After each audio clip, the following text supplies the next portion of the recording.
Muito bem. Amanhã, 7 de setembro de 2016, 194 anos da independência do Brasil. Uma data que tem um valor simbólico muito grande na nossa história, né? Um feriado muito comemorado. É uma pena que seja um feixe de tudo aquilo que representa a história da monarquia nesse país. Mas, enfim, isso daí é um assunto para é, outros, outros tipos de debates. É um livro excelente sobre a história da independência, a história do primeiro reinado, que antecedeu a proclamação da independência brasileira, 1822, de Laurentino Gomes. Tem até uma coleção de livros dele, né, 1808, 1822 e 1889, para quem se interessar por história, por conhecer um pouco mais dos pormenores da monarquia, do que levou a proclamação da República, porque isso sim foi um golpe de Estado sem nenhum tipo de apoio. Mas enfim, isso daí já são. Não vou me delongar muito nesse aspecto. Camisa aqui da seleção brasileira, né? Jogou hoje contra a Colômbia.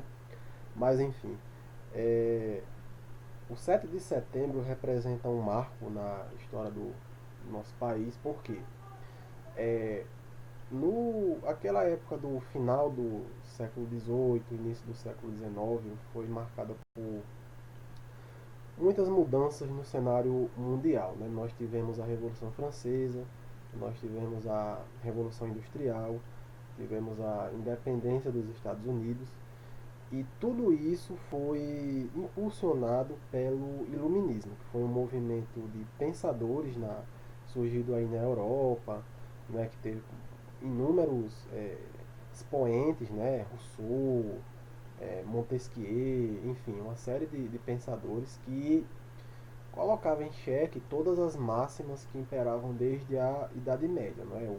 O absolutismo real, as verdades absolutas da Igreja, o papel de alguns setores da sociedade, por exemplo, o papel das mulheres, o papel dos escravos, o papel da burguesia. Questionou-se a autoridade do clero, a autoridade do rei em relação a todas aquelas arbitrariedades. E tivemos como grandes eventos, né, como eu já falei, independência americana, Revolução Industrial e principalmente Revolução Francesa. Os monarcas europeus eles tiveram que engolir muitas constituições, limitar seu poder, enfim, foram algumas das consequências dessa onda revolucionária. Mas avançando um pouco, é, o ano era aproximadamente 1807, 1808, nós tivemos a França despontando como grande potência, liderada por Napoleão Bonaparte, e que havia colocado a Europa sob seu jugo, né? Havia imposto um bloqueio continental para que os países não pudessem negociar com a Inglaterra no intuito de minar a economia inglesa em prol do crescimento da economia francesa. E como vocês bem sabem, é, Portugal era governado pela rainha Maria, que não estava no gozo das suas faculdades mentais, e o rei, o governante de fato era seu filho, o príncipe Dom João. Né? Dom João era um homem, era o segundo filho homem da rainha Maria. O seu irmão mais velho havia falecido, né? Até havia uma tradição que a dinastia Bragança, né, logo depois que conseguiu se separar da Espanha, não é?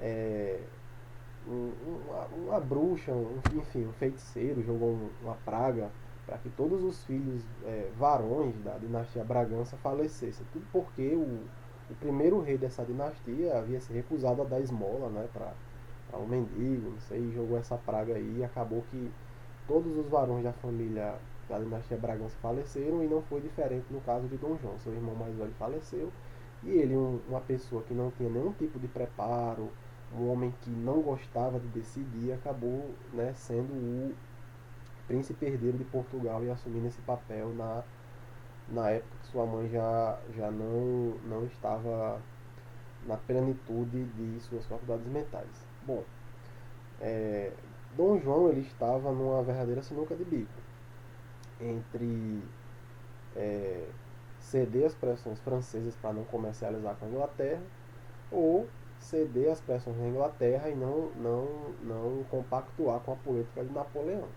Sendo que Dom João, né, acabou escolhendo o lado da Inglaterra, que era seu maior credor na época. Né? Portugal devia muito dinheiro à Inglaterra. Né? Os ingleses tinham uma influência muito grande sobre o reino de Portugal e a família real acabou optando por se refugiar no Brasil. Passado algum tempo, depois que Napoleão foi derrotado, tivemos a,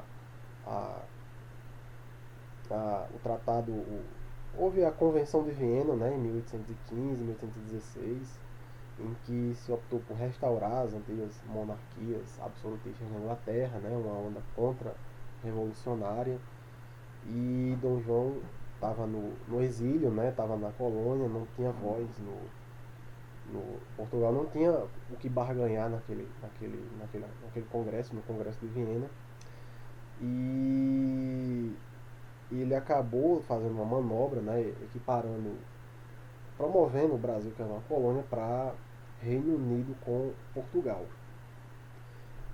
Por volta dessa época, sua mãe ela havia falecido, Dona Maria, a rainha, a mãe de Dom João. Ele acabou assumindo oficialmente o título de monarca, Dom João VI, né? E estava enfrentando novos problemas, né? Porque já havia muito tempo que a ameaça dos franceses cessou.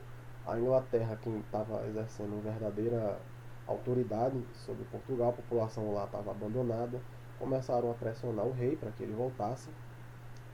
E houve lá a Revolução do Porto, Dom João teve que engolir uma constituição e para não ter que ser deposto, ele acabou cedendo às pressões, aceitou a Constituição e acabou posteriormente voltando a Portugal. Uma das exigências que as cortes, né, que foram quem impuseram a volta de Dom João, foi que o Brasil voltasse a ser uma colônia, o que desagradou muitos a elite, né, brasileira que ansiava pela autonomia. Eles conheceram muito uma época de muita prosperidade para o Brasil, tanto que, né, o Banco do Brasil foi criado nessa época. Não é? O Rio de Janeiro teve uma urbanização muito grande, muitos pesquisadores vieram para cá, né? Teve a abertura dos portos em 1810, né, que Portugal assinou esse tratado com a Inglaterra e que fortaleceu muito a economia brasileira. E os brasileiros eles não queriam retroceder nesse aspecto. Então, eles acabaram vendo na figura de Dom Pedro como um verdadeiro símbolo em um Brasil unido, um Brasil independente, né? Basta você refletir um pouco. Por que a América Espanhola ela se dissolveu em vários países, né? Argentina, Paraguai, Uruguai, Venezuela, Colômbia, enfim, todos esses países. E o Brasil manteve-se íntegro. Exatamente porque a independência, ela basicamente não mudou muito o cenário político brasileiro, né? Com exceção da autonomia, né? Ou melhor, da independência, né? E tal, mas continuavam mandando os senhores do café, havia muitos barões que mantiveram seu status quo, é, toda a elite, né, reinante antes da independência continuou exercendo seu papel que exercia na época da colônia, e Dom Pedro teve esse mérito de manter a integridade do território brasileiro. Né? Muita gente fala, mas não houve guerra, não houve sim, basta você pesquisar um pouco. Né? A Bahia foi um território que tinha muitas tropas portuguesas, resistiu. O Piauí também, o Pará, né? Houve até uma batalha lá no Piauí, batalha do Genipapo, que inclusive o exército brasileiro foi derrotado, né? O pessoal estava muito mal armado. Dom Pedro teve que contratar muitos mercenários estrangeiros, né? Para auxiliarem, né? E os portugueses acabaram expulsos. E esse foi o grande mérito do 7 de setembro, né? Uma data que marca a unidade territorial brasileira, não é? Foi um fator primeiro para a consolidação do nosso país. Eu diria que, eu como falei no começo, foi apenas um feixe em meio à história da monarquia, a própria história do nosso país, porque a gente sabe muito bem que o Brasil demorou a se consolidar, né? A gente sempre teve muitas desavenças regionais, não é? Havia sempre um distanciamento muito grande, né? O Brasil não foi como os Estados Unidos, em que foi um federalismo por agregação. O Brasil foi exatamente o oposto, foi um federalismo, né? Por desagregação. Eles eram governados por imperadores, era um estado unitário, e todo esse poder ele foi repartido, e não foi o contrário, não foi um estado que anexou outro, que anexou outro, que anexou outro. E a gente vê muito bem que os Estados Unidos é um país muito rico, né? É uma série de outros fatores, mas há uma unidade muito grande no sentido de união dos estados, né? Com exceção daquele capítulo da guerra de secessão, por uma questão dos escravos, mas os americanos eles sempre tiveram o sentimento de unidade, né? Ao contrário do Brasil, que a gente teve muita revolução separatista, né? Eu diria que nosso país ele veio se consolidar, talvez na época do regime militar, na época das diretas já. Basta você ver que a independência do Brasil não surgiu de uma manifestação popular, surgiu basicamente do movimento das elites. Tanto que Dom Pedro, que exercia o papel de administrador da colônia, filho de Dom João VI, né, acabou sendo o primeiro imperador brasileiro. É, a abolição da escravidão não foi uma coisa fruto da- das manifestações das ruas, foi uma coisa que começou com as pressões da Inglaterra, não é? Havia também um certo desejo imperial em aboli-la, né? E o Brasil acabou cedendo, principalmente a, ao fim do tráfico negreiro, dentre outros fatores. A, o 15 de novembro, né, a proclamação da República, não foi uma coisa que surgiu das ruas, foi uma coisa também, um golpe militar sobre Dom Pedro II, né? Enfim, muitas coisas na história do nosso país não surgiram da vontade do povo, das pessoas comuns, mas sim das elites.